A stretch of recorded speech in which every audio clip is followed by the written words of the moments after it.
ناظرین، شاعر مشرق علامہ اقبال کے فن اور ان کی شخصیت کے بارے میں کون نہیں جانتا، لیکن آج ہم آپ کو اس ویڈیو میں ڈاکٹر علامہ محمد اقبال کے متعلق کچھ ایسے حقائق بتانے والے ہیں جو یقیناً بہت کم لوگوں کو پتہ ہوں گے۔ یعنی جرمنی میں علامہ اقبال کا کتنا احترام کیا جاتا ہے، علامہ اقبال کی 2 قبریں بنانے کی حقیقت کیا ہے، جبکہ اقبال ایک منفرد مسلمان کیوں ہے، اور پنڈت جواہر لال نہرو اور عطا اللہ شاہ بخاری نے اقبال کے متعلق کیا کہا تھا، اور اس کے علاوہ بہت کچھ۔ لیکن ناظرین، اگر آپ اس چینل پر نئے آئے ہیں تو از راہ کرم چینل کو سبسکرائب اور ویڈیو کو لائک ضرور کریں تاکہ آپ کو وقتاً فوقتاً مختلف موضوعات پر مستند علمی، تحقیقی اور ادبی ویڈیوز دیکھنے کو ملتی رہیں۔ تو شروع کرتے ہیں کہ ناظرین، کیا آپ جانتے ہیں کہ جرمنی کے لوگ علامہ اقبال سے اتنی محبت و عقیدت رکھتے ہیں کہ کہا جاتا ہے کہ وہ صرف علامہ اقبال کے کلام اور ان کے پیغام کو سمجھنے کے لیے باقاعدہ طور پر فارسی اور اردو زبان سیکھتے ہیں، جبکہ جرمنی میں ہی دنیا کی مشہور اور قدیم ترین یونیورسٹی ہائیڈلبرگ، جسے سائنسدانوں کی ماں بھی کہا جاتا ہے، اور اس یونیورسٹی میں علامہ اقبال کے کلام پر نہ صرف تحقیق ہوتی ہے بلکہ باقاعدہ کلاسز کا اہتمام بھی ہوتا ہے۔ کہتے ہیں کہ اگر جرمنی کے پروفیسرز یا فلاسفرز کے سامنے اقبال کا نام لیا جائے تو ممکن ہے کہ وہ نام سنتے ہی کچھ دیر کے لیے اقبال کے نام کے احترام میں ہی کھڑے ہو جائیں۔ ان کے فلاسفر ہیں، ان کے سامنے اگر آپ علامہ اقبال کا نام لیں تو شاید وہ 2 منٹ کے لیے کھڑے ہو جائیں سبحان اللہ ان کی تعظیم کے اندر۔ اور یہی وجہ ہے کہ جرمنی کے جس شہر ہائیڈلبرگ میں علامہ اقبال نے کچھ عرصے کے لیے جس مکان میں قیام کیا تھا، اس مکان کو جرمنی کی حکومت نے ایک قومی ورثہ قرار دے کے نہ صرف اسے محفوظ رکھا ہوا ہے بلکہ اس کے باہر باقاعدہ ایک تختی بھی نصب کی گئی ہے جس پر علامہ اقبال کے قیام کی تفصیل درج ہے۔ اور اسی طرح جرمنی کے اسی مشہور و معروف شہر ہائیڈلبرگ میں ایک گلی اور روڈ کا نام بھی اقبال کے نام سے منسوب ہے، جبکہ جرمنی کی جس یونیورسٹی سے علامہ اقبال نے ڈاکٹریٹ کی ڈگری حاصل کی، اس شہر میں بھی علامہ اقبال کی ایک یادگار بنائی گئی ہے۔ ناظرین، اسی طرح ایران کے تاریخی شہر مشہد میں بھی ایک گلی علامہ اقبال کے نام سے منسوب کی جا چکی ہے۔ ناظرین، لیکن اقبال سے عشق و محبت کے اظہار میں ترکی کے مسلمان بھی پیچھے نہ رہے، اور انہوں نے بھی ترکی کے مشہور شہر کونیا میں، جسے ترکی میں اسلام کے ایک مرکزی شہر ہونے کی حیثیت حاصل ہے، اور اسی شہر میں مشہور زمانہ عالم اور روحانی شخصیت حضرت مولانا روم رحمۃ اللہ علیہ کا مزار بھی موجود ہے،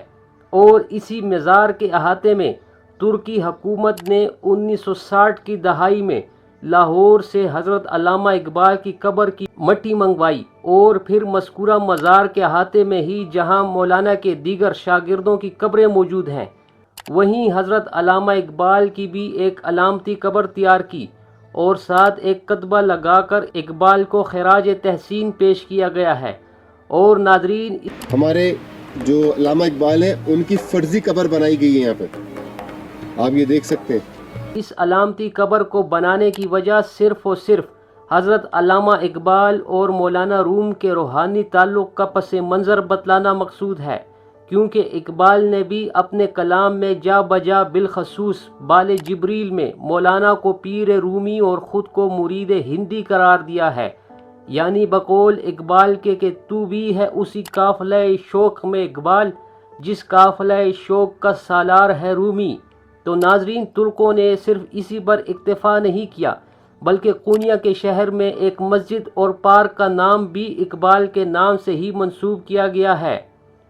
تو ناظرین، اب بات کرتے ہیں کہ اقبال ایک منفرد مسلمان کیوں ہے۔ تو اس کی وجہ یہ ہے کہ اقبال کو یہ اعزاز حاصل ہوا ہے کہ اسپین سے مسلمانوں کو نکالے جانے کے بعد حضرت مولانا محمد اقبال ہی وہ پہلے مسلمان تھے کہ جنہوں نے قرطبہ کی جامع مسجد میں نماز ادا کی، جو کہ اس عظیم مسلمان شخصیت کو مزید ممتاز اور منفرد بناتی ہے۔ لیکن ناظرین، افسوس ہے کہ ہم بحیثیت مسلمان اور بالخصوص پاکستانی ہو کر آج تک اقبال کی شخصیت اور اس کے پیغام کو سمجھ نہ سکے، اسی لیے تو بر صغیر پاک و ہند کے بلند پایا مذہبی رہنما سید عطا اللہ شاہ بخاری رحمۃ اللہ علیہ نے اقبال کی وفات کے موقع پر کہا تھا کہ اقبال ایک ایسا شخص تھا کہ جسے نہ ہی مسلمان سمجھ سکے اور نہ ہی انگریز، کیونکہ اگر مسلمان قوم اقبال کو سمجھ جاتی تو آج غلام نہ ہوتی، اور اگر انگریز اقبال کو سمجھ جاتے تو اقبال بستر مرگ پر نہ مرتا بلکہ تختہ دار پر لٹکایا جاتا۔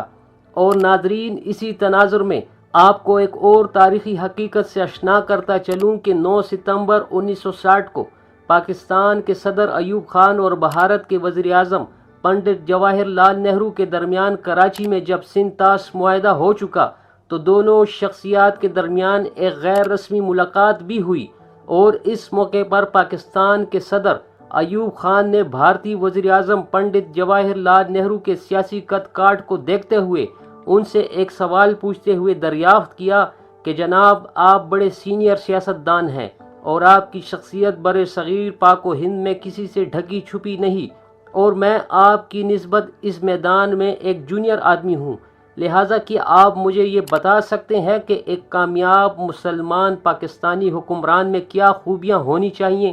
تو کہتے ہیں کہ پنڈت نہرو نے کچھ لمحے توقف اختیار کرنے کے بعد صدر ایوب کو جواب دیا کہ پاکستان کا کوئی بھی مسلمان حکمران اس وقت تک کامیاب نہیں ہو سکتا جب تک وہ علامہ اقبال کا حافظ نہ ہو جائے۔ اس موقع پر یہ جواب سن کر صدر ایوب ذرا چونک گئے، کیونکہ وہ نہرو سے اس قسم کے جواب کو ایکسپیکٹ نہیں کر رہے تھے۔ تو نہرو نے ایوب خان کے چہرے کے تاثر کو بھانپتے ہوئے دوبارہ کہا کہ صدر محترم، آپ نہیں جانتے کہ آپ کے اللہ نے اقبال کی صورت میں آپ کو کتنی بڑی شخصیت سے نوازا ہے، اور آپ بڑے بدقسمت اور بیوقوف ہوں گے اگر اقبال سے استفادہ نہ کر سکیں۔ تو ناظرین، امید کرتا ہوں کہ میری آج کی یہ کاوش آپ کو یقیناً پسند آئی ہوگی۔ ویڈیو کو لائک اور چینل کو سبسکرائب کرنا نہ بھولیں اور اپنی آراء سے آگاہ فرمائیں۔ بہت شکریہ۔